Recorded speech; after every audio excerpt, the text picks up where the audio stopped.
ఆదికాండము 48వ అధ్యాయము 18 నుండి 22 వచనాలు. నా తండ్రి అట్లు కాదు, ఇతడే పెద్దవాడు, నీ కుడిచేయి ఇతని తలమీద పెట్టుమని చెప్పెను. అయినను అతని తండ్రి ఒప్పక, అది నాకు తెలియను, నా కుమారుడా, అది నాకు తెలియను. ఇతడును ఒక జన సమూహమై గొప్పవాడగును గాని ఇతని తమ్ముడు ఇతని కంటే గొప్పవాడగును, అతని సంతానము జనముల సమూహమగునని చెప్పెను. ఆ దినమందు అతడు వారిని దీవించి, ఎఫ్రాయిము వలెను మనష్షే వలెను దేవుడు నిన్ను చేయునుగాకని ఇశ్రాయేలీయులు నీ పేరు చెప్పి దీవించెదరనెను.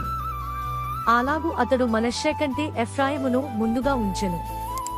మరియు ఇశ్రాయేలు, ఇదిగో నేను చనిపోవచున్నాను, అయినను దేవుడు మీకు తోడైయుండి మీ పితరుల దేశమునకు మిమ్మును మరల తీసుకుని పోవును.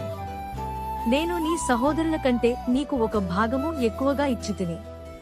అది నా కత్తితోనూ నా వింటితోనూ అమోరీయుల చేతిలో నుండి